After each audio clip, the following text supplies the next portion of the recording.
Allez, cette question à présent, les retraités sont-ils encore, diront certains, dans le viseur du gouvernement? On se pose la question, ça ne tombe pas du ciel, c'est parce qu'il y a eu ces annonces il y a quelques heures du Premier ministre Édouard Philippe qui nous donne un peu les grandes lignes du projet de budget 2019, c'est important. On en parle avec Mathieu Plane. Bonjour Mathieu. Bonjour David. C'est le retour aujourd'hui, hein, bah pour oui, tout le monde. Comme tout le monde. Allez, on y va. Bonne mine et tout. Oui, directeur adjoint du département d'analyse et prévision de l'OFCE. Alors c'est vrai que le gouvernement il s'est toujours défendu de vouloir faire ce qu'on appelle des réformes paramétriques. D'ailleurs, c'est le terme qu'il a souvent employé, qui est un terme pudique et élégant pour ne pas dire, pour ne pas nommer le fameux coup de rabot. On rabote un petit peu sur chaque dépense publique. Et là, c'est vrai que dans les mesures choc, alors il n'y a pas de, en résumé, Mathieu, il n'y a pas de, comment dire, il y a pas de coupe claire dans les effectifs. On le verra, il y a 4500 fonctionnaires, ce qui d'ailleurs veut dire que la trajectoire de 50 000 fonctionnaires de moins d'ici 2022, ça va être compliqué, on en parlera plus tard. Il n'y a pas non plus de coupe violente dans les aides sociales, mais la bonne vieille technique du rabot qu'on fait sans le dire. Et notamment, on en parle aujourd'hui, on désindexe, on va expliquer ce que ça veut dire, on va désindexer, enfin le gouvernement a pour ambition de désindexer les pensions de retraite, les allocations familiales aussi, pas toutes les allocations mais familiales, les aides aussi au logement, mais sur les pensions de retraite, ça ne sera pas revalorisé comme l'inflation, ça sera moins que ça. Ah oui. C'est ça la réalité. Ben, oui, c'est vrai, enfin, vous l'avez bien expliqué, c'est-à-dire qu'on n'est pas dans des réformes de fond, on n'est pas dans une réforme structurelle, on est vraiment à la recherche d'économies rapides. Comme tous les gouvernements avant. Comme tous les gouvernements, et effectivement, et ceux qui vont finalement assurer l'équilibre budgétaire, quelque part, c'est les retraités. C'est les retraités, à partir du moment où vous n'avez plus le mécanisme d'indexation, typiquement sur 2019, si l'inflation prévu est autour de 1,7%. À partir du moment où vous réindexez à 0,3%, donc ce n'est pas un gel total, c'est 0,3%, ben vous faites une économie de 1,4 points. Donc c'est presque, ça peut représenter pas loin de 2 milliards uniquement sur les retraites d'économie. Mais la contrepartie à ça, c'est que c'est une perte de pouvoir d'achat pour les retraités parce qu'effectivement, leur retraite n'augmente pas aussi vite que l'inflation. Et voilà. Ça, c'est sur 2019, mais si j'ai bien compris, ça sera pareil en 2020. Oui. Non, les retraités sont clairement dans le viseur du gouvernement. C'est-à-dire qu'il y avait déjà eu la CSG. Pour rappel, la CSG était augmentée en compensation pour les salariés. Il y avait une baisse forte des cotisations. Donc, il y avait un gain de pouvoir d'achat pour les salariés. En revanche, pour les retraités, ils encaissaient uniquement la hausse de CSG, avec exception pour les petites retraites. Mais là, ça veut dire hausse de CSG en 2018 et là, 2019, désindexation. C'est-à-dire qu'il y a une perte nette de pouvoir d'achat pour les retraités. Donc, vraiment, il y a des transferts qui sont réalisés. En gros, les retraites financent le pouvoir d'achat, enfin les gains de pouvoir d'achat des actifs. Ouais. Alors, une fois qu'on a dit ça, comment est-ce qu'on peut entendre aujourd'hui Bruno Le Maire, qui était sur RTL, comme vous d'ailleurs aujourd'hui, qu'est-ce qu'il nous dit, le ministre de l'économie? Les retraités ne seront pas perdants. Alors, si, en fait, c'est une tactique, on va dire, pour dire on ne baisse pas le niveau des retraites parce qu'elle est augmentée de 0,3%. Mais on voit bien qu'en termes réels, c'est-à-dire que si on prend en compte l'augmentation des prix général, et c'est intéressant parce qu'on a un retour de l'inflation en ce moment.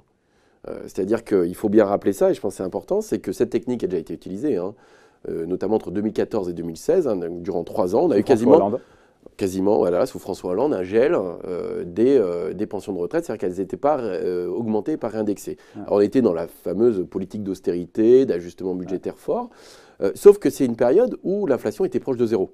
Et donc finalement, ça a permis... Donc c'est plus indolore. C'était quasi indolore, c'est-à-dire qu'au départ, c'était pour faire des économies importantes. Comme l'inflation a été revue à la base, c'était la période de fameuse... On parlait même de la déflation. Si vous voulez, finalement, le fait qu'elle ne soit pas indexée ne va pas changer grand-chose. En revanche, dans une période où vous avez un retour de l'inflation qui est important, effectivement, alors le fait de ne pas les indexer, les désindexer, génère des économies importantes pour le budget des finances publiques, pour les finances publiques, pardon.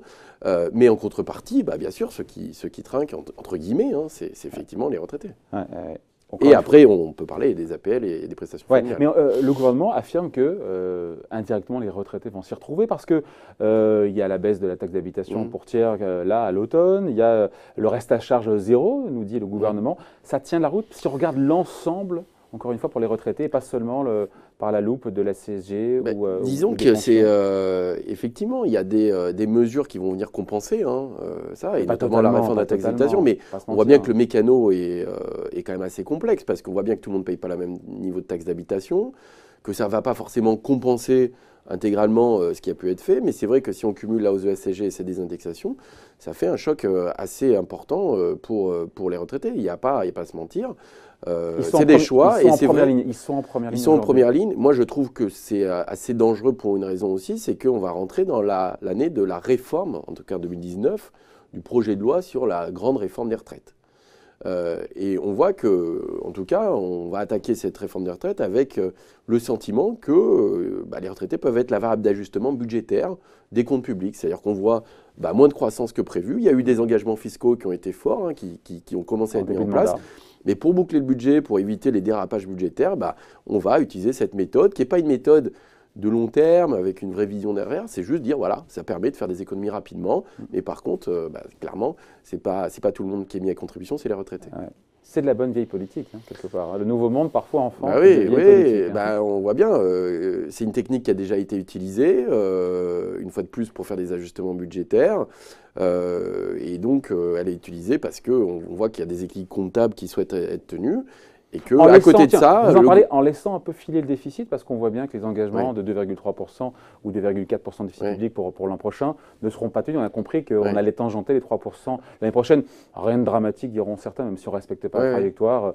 On est en dessous des 3%. Oui, c'est-à-dire que le gouvernement comptait beaucoup sur la reprise économique et la croissance, qui permettait à la fois de réduire les prélèvements obligatoires avec des engagements forts là-dessus, un contrôle des dépenses publiques et une réduction du déficit. Or, la croissance étant moins au rendez-vous, vous avez moins de rentrées fiscales et du coup, les déficits publics ont tendance à augmenter, plus des nouveaux engagements. C'est-à-dire qu'on voit que le gouvernement s'est engagé aussi sur la défiscalisation, les allègements de cotisation salariés sur les heures désocialisation des heures supplémentaires. Il y a un choix qui est fait. C'est-à-dire finalement, on fait trinquer les retraités, les inactifs, et on aide encore une fois les actifs. Ce n'est pas totalement le mécanisme sous Nicolas Sarkozy des taxations. On ne payait pas d'impôt sur le revenu, ni cotisation sociale salariale, ni patronale sur les heures supplémentaires. Là, on payera de l'impôt sur le revenu, mais il n'y a plus de cotisation des deux côtés d'ailleurs. Alors, salariés et patrons. Je crois que c'est surtout salariés. À préciser, moi j'ai compris que c'était essentiellement salarié, donc c'est vraiment un gain de pouvoir d'achat. Principalement pour les 200 salariés. € par an en plus pour une personne. 200 €, ça représente, il parle de 2 milliards en année pleine en termes de finances publiques. Mais donc ce que je voulais peut-être préciser, c'est que oui, les engagements forts qui ont été pris en début de quinquennat, que ce soit sur l'ISF, notamment la fiscalité du capital, sur la baisse de l'impôt sur la société ou la transformation du CICE, en fait, vont contraindre quand même le gouvernement à trouver des pistes rapides d'économie parce que typiquement le CICE, sur 2019, sa transformation, c'est pratiquement 1 point de PIB. Et donc, du coup, le risque de revenir au-dessous des 3% est principalement porté par l'effet du CICE parce que le gouvernement n'a pas souhaité lisser les effets et donc le faire en one shot, c'est en une année. On a pratiquement 20 milliards qui vont être distribués aux entreprises. C'est pour ça d'ailleurs que le gouvernement, ça a été confirmé ce matin par Bruno Le Maire, ne va pas réduire les cotisations patronales en 2019 à hauteur de 4 milliards d'euros, mais plutôt à partir du mois de septembre, c'est ça, le décalant dans le temps. Ils nous font le coup à chaque fois. À chaque fois. Il y a l'effet de...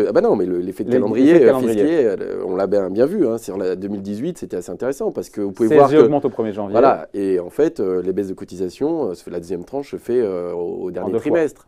Et on voit bien que c'est 2 tiers qui se fait en fin d'année sur les baisses de cotisations sociales. C'est quoi un tiers. C'était 2 tiers, 1 tiers. C'était 2 tiers qui avaient été réalisés au début de l'année et le tiers restant se fait en fin d'année de mémoire. Mais c'est vrai que ce calendrier fiscal permet de générer des économies. Mais on voit que ce n'est pas extrêmement transparent comme méthode, entre guillemets, parce qu'effectivement, on fait des décalages. Vous voyez aussi que d'ailleurs, pour les retraites, c'est le cas, parce qu'avant, elles étaient revalorisées en octobre pour novembre. Et elle passe au 1er janvier, donc on gagne aussi 2 mois dans leur valorisation. On gratouille un peu partout. Voilà, on gratouille un peu partout, donc c'est vrai qu'on n'est pas dans des réformes de fonds structurels, on est vraiment... C'est pas ce qu'on nous a vendu. Voilà, donc on retrouve un peu des méthodes qui ont déjà été utilisées. Avec, encore une fois, c'était l'objet de la question du jour, avec des retraités, encore une fois, qui trinquent, une fois de plus, avec ce gouvernement. Oui, et qui, je pense que, oui, très clairement, après la hausse de la CSG, cette désindexation, surtout sur 2 ans, c'est pas une seule année en disant, voilà, faites un effort sur cette année. Sur 2 ans, risque de faire des mécontents. Allez, l'heure pour vous est venue de partir, parce qu'il faut aller sur RTL. Mathieu Plane, donc directeur adjoint du département Analyse et Prévision de l'OFCE. Merci, bonne journée. Merci David, bonne journée.